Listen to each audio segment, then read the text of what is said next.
ዘራሴን በራሴ ቤቴን መምራት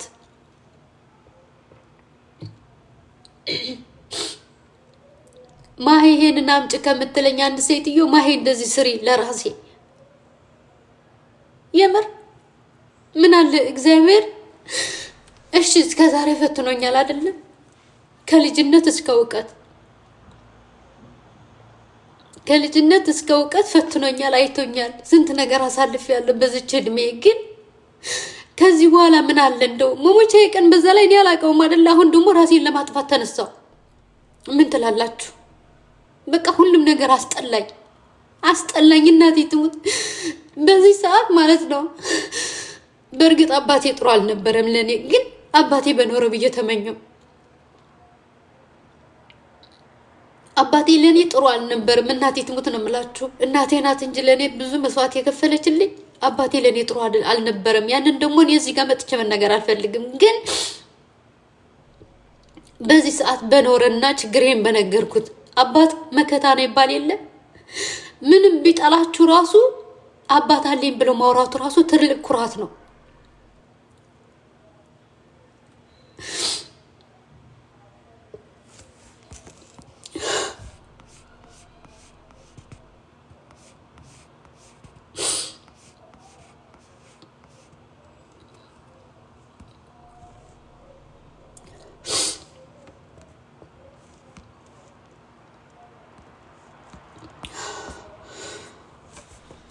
አንዳንድ ያለውን ኮሜንት የምትጽፉ ሰዎች አላችሁ በዚህ አጋጣሚ ይቦልካችኋለሁ ችግር የለውም እያየሁ ነው ሳላይ ያለፍኩ እንዳይመስላችሁ አያለሁኝ በአሁን ሰዓት የእናንተ መጥፎ ኮሜንት አይደለም መስማትና ማየት የምፈልገው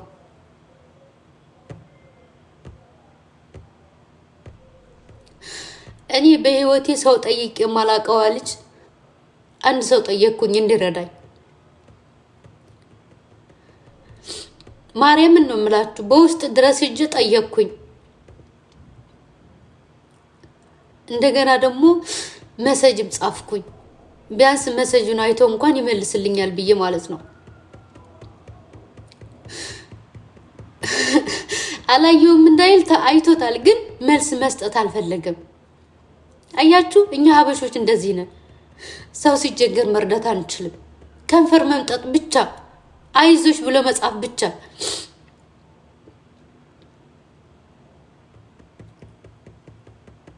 ታሳዝናላችሁ የምሬን ነው አንዳንዴ የሌላ ሀገር ዜጎች ሳይና እኛን ሳይ በጣም ነው የሚገርመኝ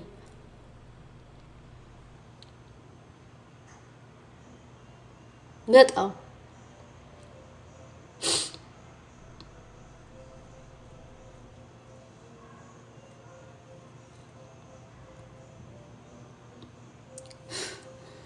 ነገሮችን ለመቻል በመወከርም ግን ታቅሚ በላይ ናቸው ከዚህ በላይ ምችል አይመስለኝም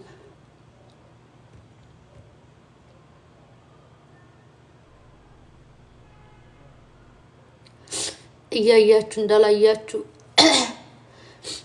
እየሰማችሁ እንዳልሰማችሁ የምታልፉት ነገር ብዙ ነገር ሊኖር ይችላል ከናንተ ጋር እዚህ ሶሻል ሚዲያ ላይ ያለን ሰዎች ብቻ ሳይሆን ከሶሻል ሚዲያ ውጭ ተደብቃችሁ የምትኖሩ እህት ወንድሞች ራሱ ችግራችሁን ደብቃችሁ እየሳቃችሁ የምትኖሩ ብዙ ሰዎች አላችሁ በእኔ መንገድ የምታልፉት እኔም ችዬ ካቅሜ በላይ ሲሆንብኝ ነው አሁን ለመናገር ራሱ የተነሳሁት የምሬን ነው ማርያምን እኔ ህይወቴን ለማስተካከል ስሯሯጥ ከጎኔ ሆኖ የሚያግዘኝ ሰው አጣሁ በቃ አይዞሽ ትችያለሽ የሚል ሰው በዛ ላይ ደግሞ ጓደኛ አለኝ ብዬ ሳስብ ጓደኞቼ ራሱ ሳላስባቸው ደግሞ ይንሸራተታሉ ይሄዳሉ እነሱ ጥፋተኛ ሆኖ ሳሉ እኔ ይቅርታ አስጠይቃቸው ራሱ ይቅርታዬን አይቀበሉም ከዛ ቆም ብዬ አስብና ምን እላለሁኝ ፈጣሪ ሆይ እነዚህ ሰዎች የኔ ስላልሆኑ ከላይ ላይ ያነሳልኝ ነው ብዬ ደግሞ በፈጣሪ ተስፋ አደርጋለሁ እስከ ዛሬ ተስፋ ያልቆረጥኩት በእናቴንና ሁለት ተናናሽ እህቶች አሉኝ እና አንድ ወንድም በርግጥ ሌሎችም አሉኝ ግን በእነሱ ናቸው ተስፋ ያልቆረጥኩ ለነሱ ብዬ ነበር በተስፋ ይኖርኩ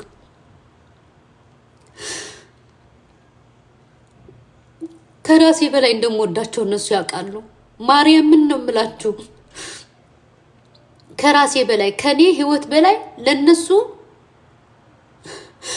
ወንድምሽ አንድ ነገር ሊሆን ነው እሱ ከሚሆንና አንቺ ከምትሆኝ ምባል እኔ ነበር የምለው። 2-3 ተናናሽ እህቶችም አሉ። እነሱ አንድ ነገር ከሚሆንና አንቺ ብትሆኝ ከሚሉኝ እኔ ነበር የምለው። ወላጅ እናቴም እንደዛው በእነሱ ነበር እስከዛሬ በተስፋ ይኖርኩት። ያልፍልኛል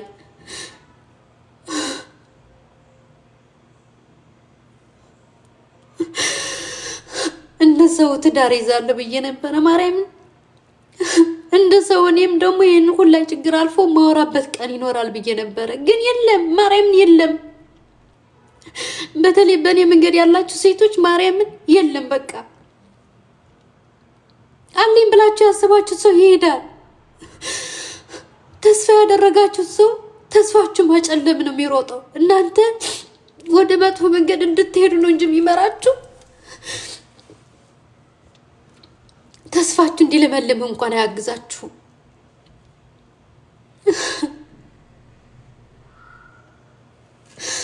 እሺ እኔ አሁን ምን ልሆን? ምን ላድርግ? የት ልሄድ? ምንም ነገር ማላይበት ማልሰማበት ደንዝዝ ልቀመጥ ደንዝዝ ብዬ ማለት ነው። ምንም በቃ ማሰብ ማስተዋል ማገናዘብ ማልችልበትን ቦታ የት ልሄድ ደንዝዝ የምቀመጥበት? ዘላይ ደግሞ እህት ወንድምም ኑሯችሁ ማርያም ችግራችሁ ነግራችኋቸው የማይረዷችሁ ከሆነ ምን ታደርጋላችሁ? እስኪ ንገሩኝ። የተማሩ እህት ወንድሞች አሉ፣ እግዚአብሔር ይመስገን እድሜ ለኔ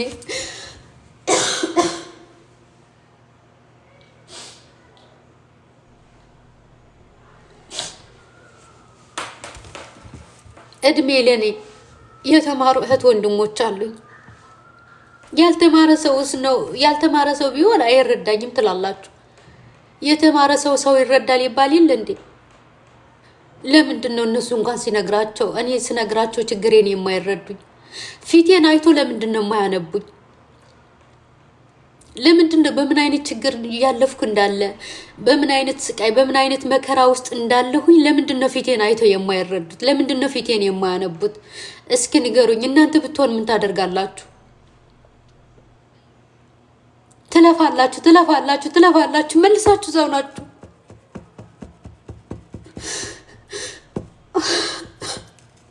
ትሰራላችሁ፣ ብር ታገኛላችሁ፣ ተመልሳችሁ እዛው ናችሁ።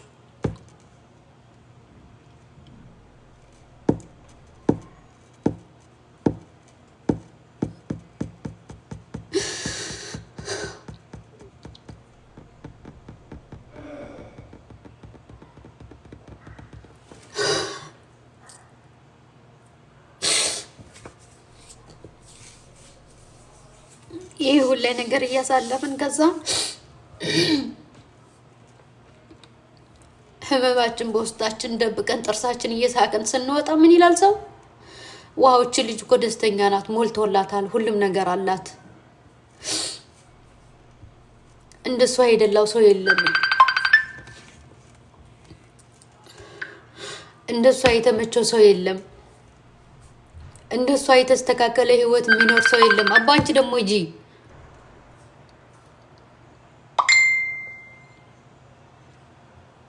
ተመስገን በይ። ተመስገን የምለው ምኑን ይዤ ነው? እኔ መቼ ፈጣሪን አማረርኩኝ? እኔ እያማረርኩ ያለሁት የራሴን ህይወት የራሴን ላይፍ።